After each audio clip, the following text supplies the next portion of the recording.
Peu importe la façon dont je regarde les choses, peu importe la quantité de recherches que je fais, je reviens toujours à un homme qui se démarque de tous les autres chercheurs et inventeurs depuis je ne sais combien de siècles. Et cet homme s'appelle Nikola Tesla. Il dit que si vous voulez découvrir les secrets de l'univers, pensez en termes d'énergie, de fréquence et de vibration. C'est exactement ce que je partage avec vous ici. Tout dans la création tourne et vibre, tout a sa propre fréquence de résonance principale. Tout. Et c'est pourquoi, une fois que nous pouvons identifier la fréquence de résonance principale d'une bactérie, d'un atome ou de quoi que ce soit, ou d'un terrain de football, nous pouvons alors manipuler cet objet avec sa fréquence de résonance principale. Dans le christianisme, c'est le mot. Dans l'hindouisme, c'est homme. Les Égyptiens croyaient que l'univers avait été créé par un chant ainsi que le peuple originel d'Australie, et non par l'ab originel. Le peuple originel d'Australie croyait que le monde avait été créé par 3 chants sacrés. Et puis nous avons les similitudes phénoménales entre les 6 jours de la création dans le christianisme et le Verbe qui a tout créé. Les 6 aspects du Om et les 6 aspects de l'œil omniscient d'Horus. Et vous commencez à voir les liens entre toutes ces cultures anciennes et les récits de la création. Le son est la source de toute création. Le son et la résonance sont responsables de tout. Vous devez maintenant savoir que le son manifeste la forme physique et c'est l'exemple le plus élémentaire. Je ne peux pas m'en passer. Je peux le regarder des millions de fois. Chaque fréquence a sa propre forme spécifique. Une fréquence de résonance principale. Vous ne regardez qu'une représentation bidimensionnelle d'un effet tridimensionnel.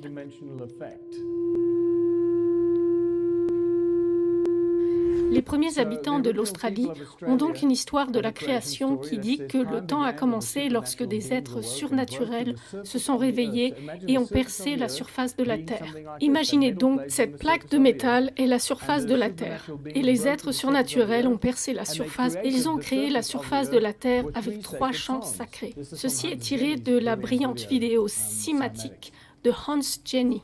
Il s'agit de poudre sur une plaque de métal. Ce n'est pas un liquide ou une gelée, c'est de la poudre. On peut voir des paysages se former ici sur de longues périodes de temps. Des montagnes peuvent se former, des vallées, des volcans. Tout cela a à voir avec le son de la Terre qui sort de la Terre. Regardez ça. Et puis, Erik Larson est le gars qui a créé le cimascope. Et c'est là que vous pouvez soudainement voir comment la voix humaine a le potentiel de créer à l'infini. Avec notre voix, nous avons le potentiel de créer tout ce que nous pouvons imaginer.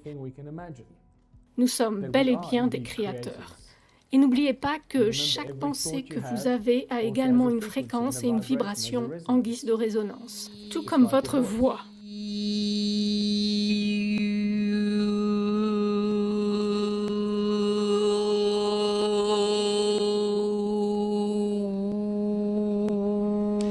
Certaines de ces images, les images de ce cimascope, nous indiquent que ce sont des sons. Ces images du son qui ont réellement inspiré les symboles religieux.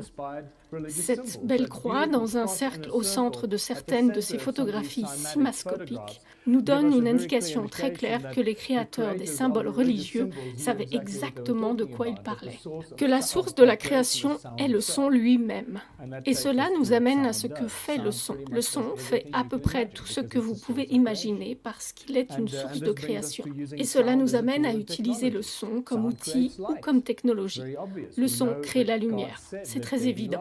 Nous savons que Dieu a dit que la lumière soit, et vous pouvez le faire vous-même en connectant un haut-parleur à une lumière LED. Royal Raymond Dreff, il a guéri l'homme. Il a trouvé le remède à toutes les maladies grâce au son et à la résonance qui ont été converties en impulsions électriques. Le son peut faire léviter. Vous avez déjà dû voir cela de nombreuses fois. C'est juste une idée très rapide que le son fait réellement léviter les objets. Mais ce n'est pas ainsi que les anciens faisaient pour faire léviter les objets très lourds. Il s'agit d'une technique très différente utilisée ici. Il s'agit simplement d'ondes de pression qui permettent de faire léviter des objets très légers, mais qui permettent d'imaginer que le son lévite réellement. Le son crée des ouragans. 2 gars ont déposé en 2003 un brevet pour créer des ouragans à partir du son. Croyez-le ou non. Et je crois qu'ils ont obtenu les brevets pour créer des ouragans. Et c'est peut-être ainsi qu'ils créent le climat pour nous.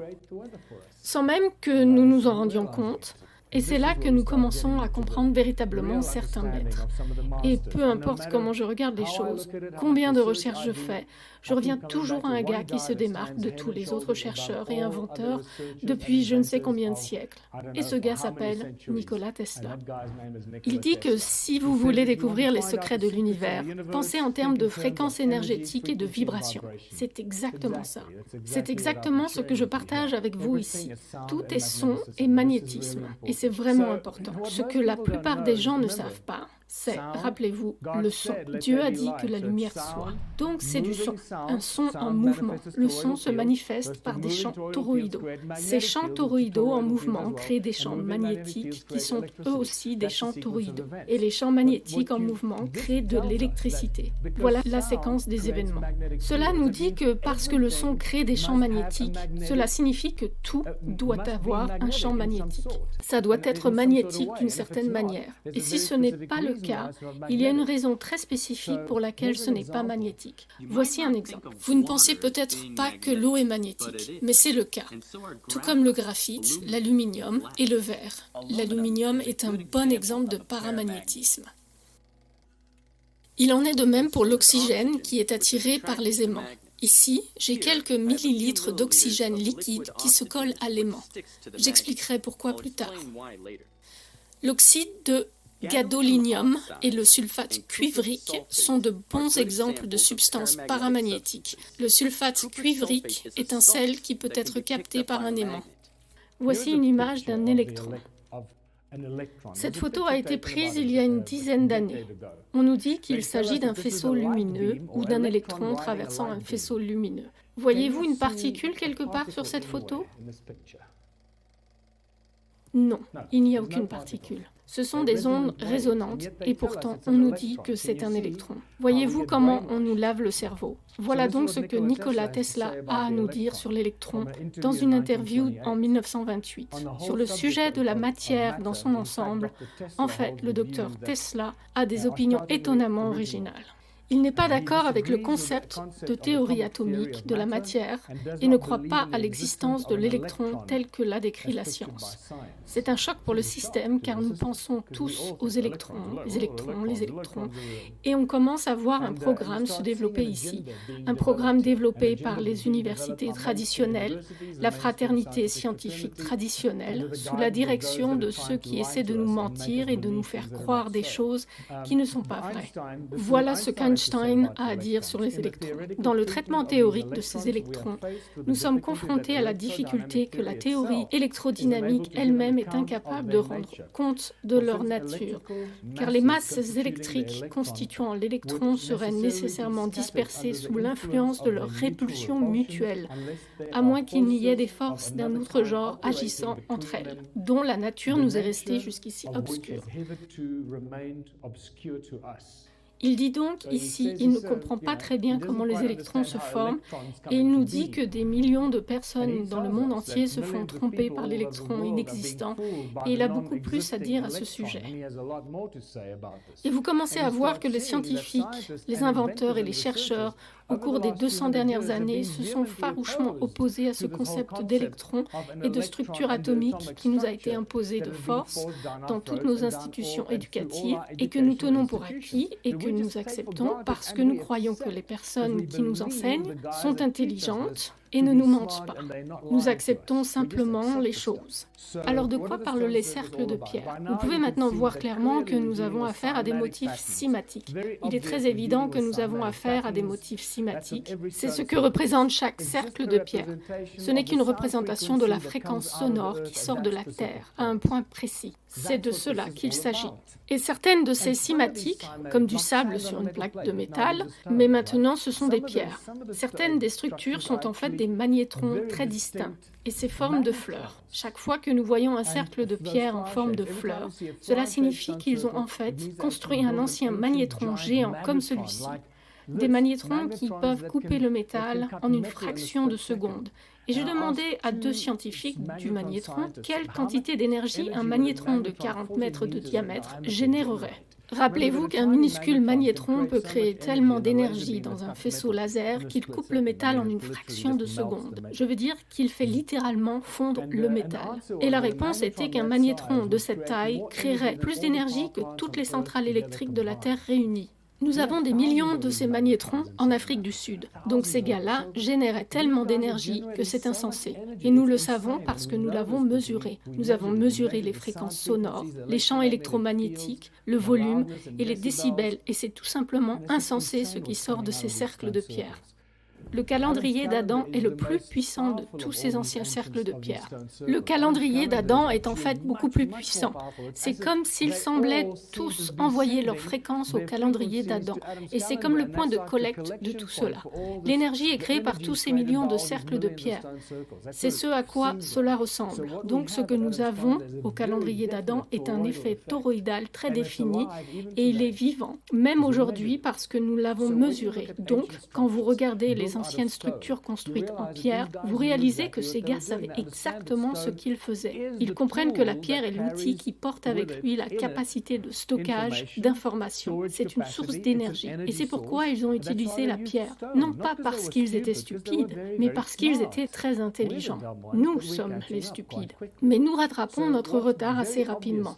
Donc ce qui est très évident maintenant, c'est que toutes ces anciennes structures, des pyramides, de Borobudur, sont toutes des machines anciennes. C'étaient des machines géantes construites à partir de pierres, de substances cristallines, pour créer ou pour exécuter des fonctions spécifiques que nous n'avons pas comprises. Elle est alimentée par le son de la Terre et activée par le mouvement du Soleil. Je veux dire, c'est vraiment génial. C'est si simple et maintenant que nous sommes en train de comprendre cela et nous savons que les énergies sont toujours là parce que c'est une photo prise des pyramides et il y a toujours une énorme énergie qui sort des pyramides, même les motifs symétriques qui sortent de Stonehenge. Bien que Stonehenge a été complètement reconstruit, il y a toujours des motifs symétriques très puissants qui sortent de Stonehenge. Nous dit que sa structure originale est toujours très spécifiquement créée comme un appareil de résonance, un appareil énergétique. Toutes ces choses anciennes auxquelles nous avons affaire, comme je l'ai dit, ces anciennes machines ne sont que de la technologie avancée à une échelle gigantesque. Ces obélisques en Égypte, ils sonnent comme des cloches, si vous les écoutez. Ils sonnent comme des cloches, tout comme ces pierres dans mon musée. Et quand vous entrez dans ces temples en Égypte, vous savez que nous avons dit qu'ils ont été construits pour des offrandes. Tout cela est absurde. Offrir et prier. C'est juste trop de piliers, pas assez d'espace. Quand vous les regardez sous cet angle, vous réalisez que c'est juste quelque chose de très différent. Et tous ces piliers regroupés, pourquoi les auraient-ils construits comme ça? Et puis, plus je regardais, plus je réalisais, inspiré par le fait de réaliser que les cercles de pierre étaient de puissants dispositifs de génération d'énergie. Soudain, en voyant des photographies aériennes de ces temples en Égypte, j'ai réalisé qu'ils n'étaient pas des temples, mais qu'ils étaient en fait des modèles et que nous regardions en fait des circuits énergétiques gigantesques, des circuits imprimés à une échelle gigantesque que nous n'aurions jamais pu imaginer. C'est juste au-delà de notre imagination. L'échelle à laquelle ces gars construisaient des choses est quelque chose de bien plus loin de notre perception parce que nous n'avons tout simplement pas assez d'argent pour le faire. Et les macroprocesseurs deviennent de gigantesques macroprocesseurs, vous savez? Et ici, on nous dit que c'était des lieux de culte et que c'était là que les gens vivaient. Non, ce sont des macroprocesseurs géants. Et cela fait partie du circuit imprimé. C'est ce que c'est. Et vous pouvez commencer à voir que les pyramides étaient la même chose. Des centrales électriques géantes créant d'énormes quantités d'énergie Et vous savez, vous commencez à voir des choses et à reconnaître comme tout cela s'intègre dans l'histoire ancienne. Sacsayhuaman n'est aussi qu'un circuit imprimé géant. Lorsque vous regardez des images aériennes, vous réalisez que ce n'est qu'un circuit imprimé géant. Ce n'est pas une forteresse au sommet d'une montagne pour repousser des foules de pillards, les gars, les chevaux et les lances. Non, c'est un circuit imprimé géant.